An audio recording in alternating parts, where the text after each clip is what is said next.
Welcome back to the Fighters Corner podcast for another podcast episode. In today's episode, we sat with Mr. Miguel Iturralde, and we recapped UFC 241 that took place this past weekend, which, by the way, if you haven't caught, you're going to want to watch it. And if you didn't, and you just want to listen to our thoughts and breakdown of it, then feel free to continue listening and enjoy the show. And also, too, don't forget to like, subscribe, hit share, tell your friends. And if you support the show, we'd appreciate it. Thank you very much. So who are you taking in this weekend's fights? I know who I got, and it's not who you think. So I'm going to take my picks over to the world's safest and most trusted online gambling site and make a few bets. That's right, it's BetDSI.com. With more than 20 years' experience in the online gaming industry, BetDSI has the best sign-up and deposit promotions on the web. They also boast more deposit options than any other betting site, including fast, free, and secure payouts. Also, for our listeners, they are offering a special promotion where you can build a bigger bankroll and get 100% sports cash bonus when using our promo code Fighters Corner, all one word. That's 50% more sports cash by using our promo code Fighters Corner. Check out BetDSI for all your online gaming needs.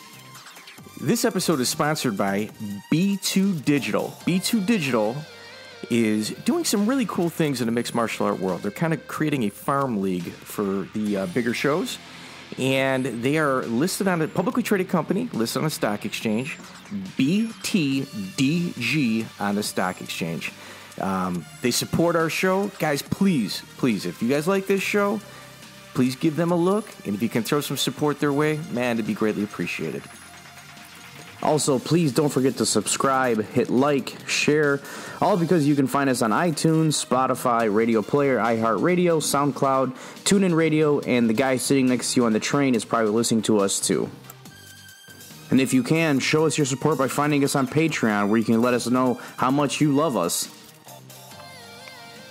And if you're a fan of boxing, jiu-jitsu, kumite, and even capoeira, go check out my guys at UCL MMA.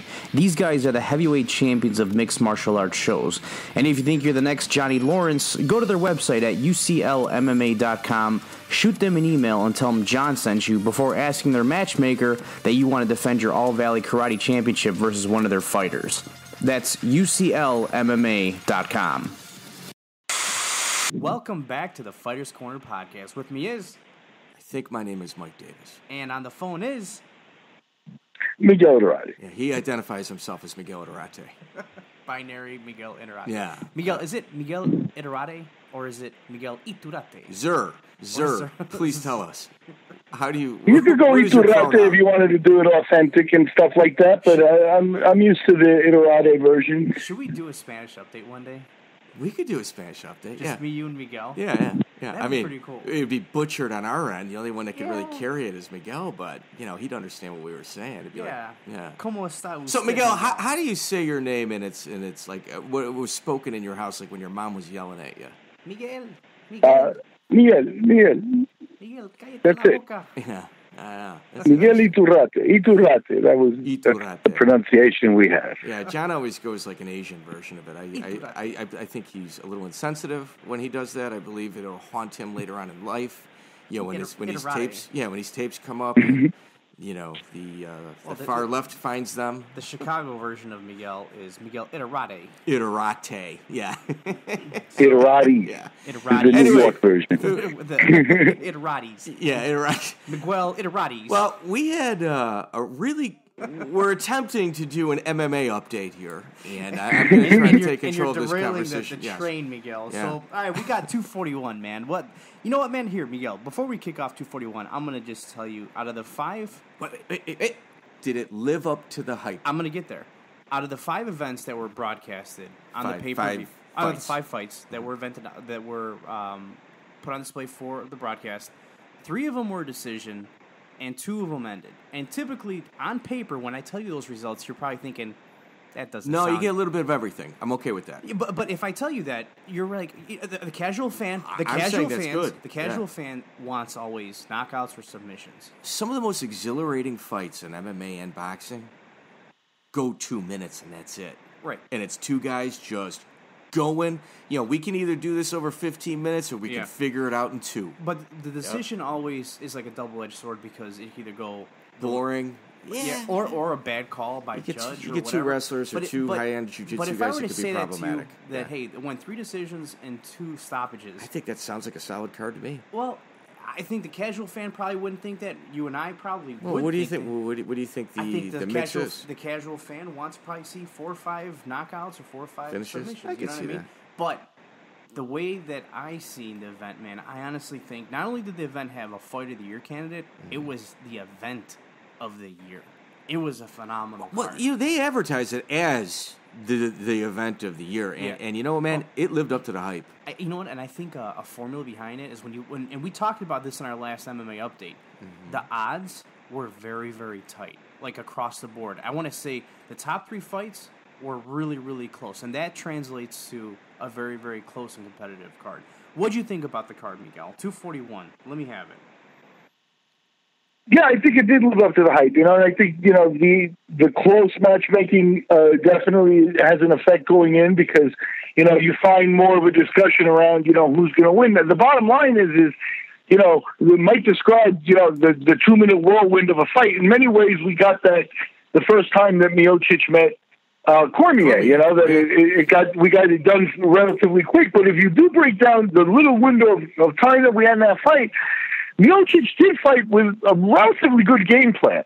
And he was doing pretty well in that fight. He took, Cormier a little bit out of his game plan, and he managed to do that again in this fight. So I think we did see a real high-level, contest there, and I think that, both men should be commended. I think what Miocic did is almost getting undercredited here because, somehow, the wrestling was nullified. Cormier didn't even try it. And that's, that's working through getting into his head or however he did it.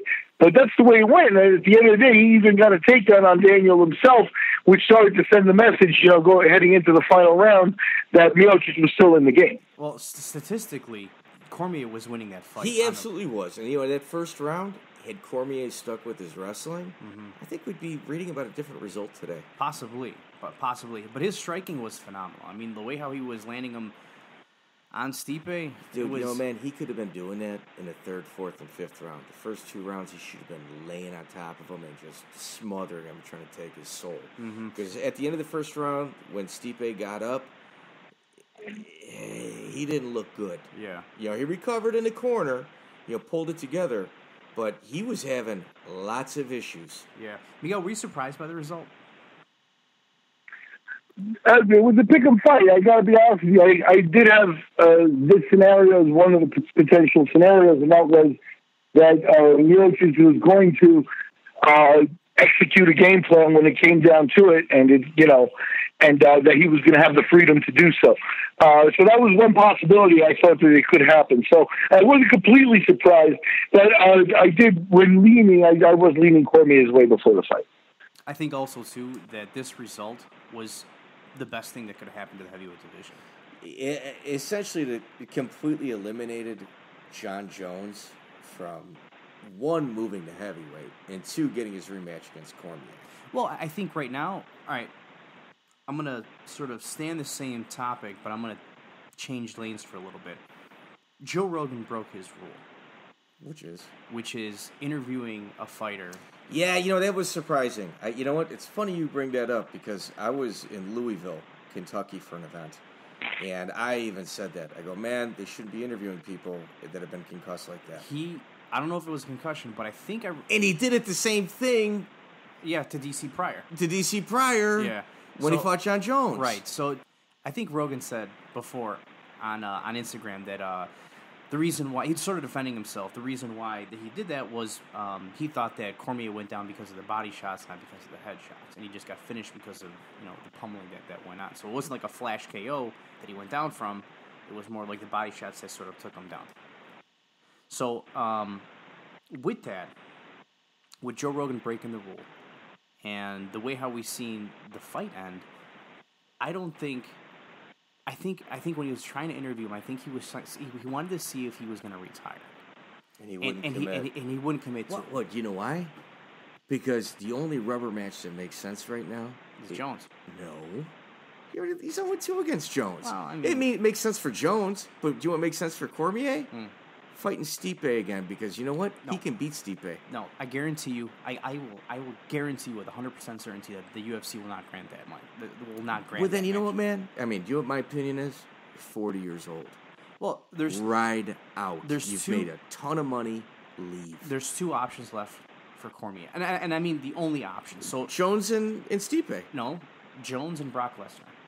That's Yeah, it. Lester's done. No, Well, no. then it's just Jones. And Yeah, that's it. well- the UFC, in my opinion, okay, if you're the UFC and you're Dana White, why would you grant the match to Stipe and Cormier as a rematch? Cormier ended up winning the title at 40 years old. What is he going to do with it? He's going to retire. Now you got to put an interim belt on Do a somebody. tournament. Yeah, okay, but do you think they want to deal with that mess? No, they don't want to deal Well, with here, that mess. all right, here, and let me counter everything you just said right now. Have you ever heard Gary Goodrich talk recently? It's okay. sad. Do you think that he knows that he's talking that way, or do you think he just thinks everything is normal and he's in unbeknownst to himself, he's in la la land? Yeah. Okay, so Daniel Cormier should probably take some notes on that because those guys, they don't know they are that way. I don't think Daniel Cormier ever got his head beat in the same way. The guy's been unconscious twice. Okay, but there's other athletes in MMA and even boxing that has it more. You're He's gonna 40. The older you get, the easier it becomes. I get that, but I don't think it was a KO that knocked him out. Okay, so you're saying throw the dice if you're Daniel Cormier No, in regards to ending up like No. I'm saying if you're gonna throw the dice, you only have two options, and those two options are Brock That I agree Lesnar with. and John That I Jones. agree with. He's not gonna get Stipe again, and there's nothing else. You want to give him Ngannou? You want to give him Ngannou? No, I don't want to see that. So I think Cormier, and look, I love Cormier. I'm looking you straight into the eye, and I'm telling you that I love another male in this world, and his name is Daniel Cormier, because I respect him a lot as a wrestler. And his wrestling ability is he might be the best wrestler in the heavyweight division I think we've ever seen. That's transition. Yeah, you know what? I don't think there's anybody that's ever had a higher pedigree that's wrestled heavyweight. I don't think so. Well, Mark Coleman. Mark Coleman was. Mark Coleman took fifth in the Olympics. Mark Coleman, there's your answer. Yeah, there you go. Well, I mean, either way, Daniel Cormier, high respect. Well, okay. How about this? The wrestler that has got the highest pedigree that has transitioned to the game of MMA, inarguably, it's Daniel Cormier. So, and you know what, man, you're right. I mean, it's yeah. So with that, the way how it ended. Do you know how like when you and I were talking about like Danny Garcia and he got like a $9 million payday to move up like 3 or 4 weight classes? Just take loss. You know, we're talking about a serious topic in terms of CTE, but at some point you got to think of your children and their children and their children, and if it means generational wealth in terms of millions of dollars, dude, we're all riding out anyway. Yeah, I'll take it zero. If it means I can support my family and their family and their family, then it's worth it. Yeah. You know, but in terms of like paydays, if you're just looking for $1 million or $2 million, yeah, he can make that in a commentary booth and save himself. Man. Oh no, I won't argue that. I mean, like here, if this was the last time we seen Daniel Cormier, I'm okay with that. I'm okay with that. Yeah, it's certainly a guy that. If the guy was within 45 minutes of your house signing autographs, I'm waiting in line just to shake his hand. Oh, absolutely. You know? Absolutely. Yeah. So, with that, now, all right, let's look at the heavyweight division in the UFC. Stipe just won. Ngannou's getting a rematch. Ngannou for sure is next. Let's just talk after that. What's next? Don't hurt your brain. I think Cain Velasquez is done. Junior Dos Santos would have to get a win or two. They got nobody. They literally have no one in that division. They got no one. So, I mean, like, right now, it's like you press the reset button. Curtis Blades keeps jumping on people's radars, but, he's got a fight coming up, and I think Saudi Arabia, too. So, I mean, yeah, and, you know, he's same camp as you know, he's with Cormier. So, he's probably Cormier's main training partner. Probably. So, I don't know, man. Like, it's not looking bright in the UFC heavyweight division. The easiest way to the UFC is 2 weight classes. Heavyweight, obviously, and 205. Those are the 2 easiest ways to the UFC. Yeah. You know, and 85 after that. And then after 85, when you're looking at like, you know, 25 to 70, good friggin' luck, man. Yeah. You really got to stand out. Yeah, if you're 85, that's number 3. Mm-hmm. Then 205, easiest way is heavyweight. Right. You get 7 or 8, no, as a heavyweight, you're getting signed by the UFC. Look at what the average male looks like in the United States or in the world. I mean, you don't find a lot of 6'3" guys that are 245 pounds. And that's why when you do find them and they're athletic and they can throw a punch and they can wrestle. And not afraid to fight? Yeah. That's special. An easy way to the UFC or to, big prize fights. So I agree. I mean, all right, so... Well, here, now the second fight on that card. I mean, yeah. Miguel, who did you think? Did you think Yoel Romero won his fight? Yeah, Yoel Romero versus Paulo Costa. And I called Paulo Costa win that fight, too. And I didn't call out a lot of fights. Who do you think won the fight? Thank you. Miguel, who do you think won? I thought it was a close fight. I thought it was a close fight, and it was the kind of fight that when I went into it, I knew that one guy was going to be very upset. Like there's a case for both guys. It's not like Yoel Romero actually ran him over. Yoel did fight moving backwards, which is a little bit different for him, and he didn't try as much wrestling as he did. So. We definitely saw Santos affect him and affect his game plan a little bit. But I think I had Romero ahead 2-1. When the cards were on, if I had been judging it. Did that takedown at the end of the second round sort of solidify that second round? Because I think that's the only way that I can sort of see Yoel Romero winning that fight was because of that takedown. He ended up on top at the end of the round. It just right as the bell rung. So it didn't get, and then he did it again to Acosta. I think later in the third round. And Acosta quickly got out of it. Yeah. So it's like, I think if there was another 10 seconds... He was nickel and diamond. Exactly. Yeah. So, I mean, he fought a smarter fight. And, I mean, look, the winner of that fight was definitely the fans. And I'm not going to sit here and say Acosta should have... Yoel Romero's 40 years old. 40 years old. Can you imagine a 25 Yoel Romero? Oh, yeah, man. That's the boogeyman, the big bad wolf. Yeah. I was telling you, Mike, the other day, I was watching the fight, and I'm just really, really paying attention to Acosta, or to Paulo Costa, and I'm watching him. I'm like, man, this MFer looks like someone that I know. This guy reminds me of a physique, of a body, of a guy who used to fight the same way how he used to fight, and I couldn't put my finger on it. And in the middle of the night, I woke up in a cold sweat. I'm like, Ricardo Arona. This guy reminds me so much of Ricardo Arona. Do you know who his main trainer is? Who? Walid Ismail. Yeah, you were saying that. Yeah, Walid Ismail's his trainer. Yeah, that's nuts too, man. Dude, that's like my number one Brazilian. Him and Marco Ruas. Mm-hmm. Those number 1 and number 2 guys I'd like to sit across the table from and just go through, little walk of history with. Yeah. So so we know that Costa is probably a contender now for that belt. Wouldn't you say, Miguel, or what? Yeah, sure, absolutely. I think Costa would be up next for the winner of Adesanya and Whitaker, right? Yeah, I think that's probably fair to say. Yoel Romero, I mean, right now he's towards the end of his career. I mean, he looked gassed at some points in that fight. I mean, I don't know if he was mocking Paulo Costa in that fight, but he kept fighting with his mouth open for a reason, or if he was just, I don't know, gasping for, I don't know. I couldn't tell what it was going on in there, but either way, man, it was a very, very entertaining fight. And like I said, fight of the night for sure, and possibly fight of the year in MMA. So I'll tell you another guy who surprised me really well too. Not really surprised me, but I mean, I thought that he did really well. Actually, you know what? Let's rewind a little bit. Now you've said it 3 different ways, so go ahead. Say what you really mean now. Let's talk about Nate Diaz. What? And Anthony Pettis. And when that fight started, I actually text messaged Jonah.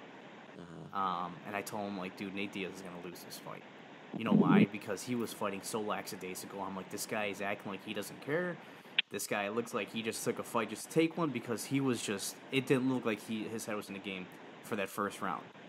But then he started to pick it up in the second half of the first round, and then he just continued to beat on Anthony Pettis in ways that we haven't seen that version. Well, you're not going to get no cardio contest with you're going to lose with Nate Diaz. Yeah, you're going to lose. And I love his dude, top 5 cardio. He's definitely in there. Guida's in there. Ferguson's probably number 1. You know, I mean, it's like you're talking top 5 all-time cardio team right there. Right. What did you think of the fight, Miguel? What did you think of it? Were you entertained? Yeah, no, I thought it was a good fight. got a different impression from Nate, and it was all good in the beginning too, because I think that lackadaisical style kind of reminded me of Diego Sanchez against Mickey Gall, and not that. Now, the difference between both these guys was definitely not as cavernous as that one. You know what I mean? Mm-hmm. So it was a little bit of, but it was, Nate's arrogance and strut showing, it's like, let's see what he's got. And I really do think that it was that. I got that feeling from it. So what he did was he was going to force Pettis to sustain that or do more, up the ante in other rounds, or else he was going to be able to take over, which is what he did. And Pettis couldn't sustain it. And, the word came out afterwards that Pettis had a broken foot, so or had broken a foot or a leg or something. So at the end of the day, Pettis did give all he can. But I thought there was some showmanship in round one. Yeah. What do you think is next for Pettis and Diaz? I got some thoughts on it.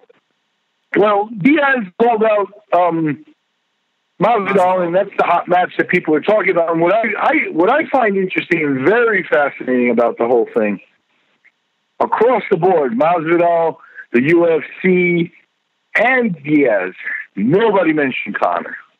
So I do think that was by design, that the UFC said, look, don't even bring him up. We'll move on. That's the way it's going to go. So I think that Diaz and Masvidal is a natural match to come up with. It's something a little bit different than, they've been talking about before this fight went down. So I think that's a good one. And Pettis, it's another fight with another injury. How bad is it?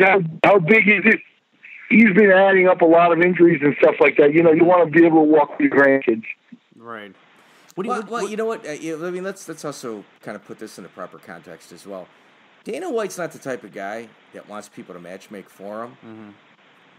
But when questioned about that fight, he goes, "Man, I think I'd really like to see that one."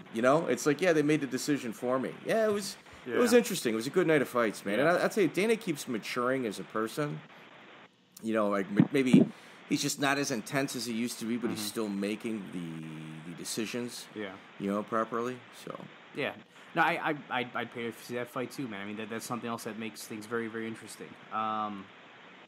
Derek Brunson was really impressive as well. Derek Brunson impressed the crap out of me. I can't tell you how impressed I was with Derek Brunson. He went up a couple notches on my favorite fighter list after his fight over his win over Ian Heinisch, right? Is that how you say it? I thought it was really good, man. I thought it was really good. Derek Brunson looked like he was so comfortable in that cage that it was second nature to him. And you don't find that a lot with fighters. What did you think of that fight, Miguel?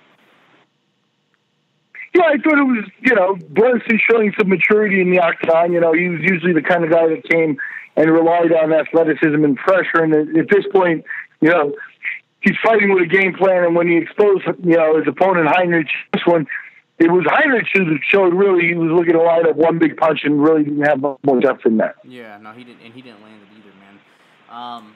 The last guy that really impressed me too, and I think there's a bright future for him, is Sadiq Youssef, man. I thought Gabriel Benitez was a good opponent for him, and he just ended it in one round, man. I thought, what do you think the future's like for Sadiq Youssef? I think he still has a way to go. I think, the matchup was, it favored him. The guy is tough, and I don't want to put Gabriel down, but there were weird things in the body language of that man. I mean, he actually, did he drop Youssef in the early going? Was it a full out? I think he dropped him once in the early going, and then sort of let the other guy chip back away at him and stuff like that. So yeah, I think it was two guys that are hoping to get to the top 15 still. Yeah. No, I agree. I think the future is very bright for him. I think that if the guy has the it factor, he's just chiseled. It's just disgusting. Explosive. Explosive. I mean, like he's what you imagine a fighter to look like. Yeah, and it really impressive. I like my fighters to look like my bakers. Well, with that, thanks for joining the Fighters Corner podcast. If you guys can like, share, subscribe, it'd be greatly appreciated. If you found this at all entertaining, give us a like, share, or subscribe. Miguel, as always, a pleasure catching up with you, buddy. We'll talk to you next week. Thanks, guys, and talk to you very soon here on the Fighters Corner.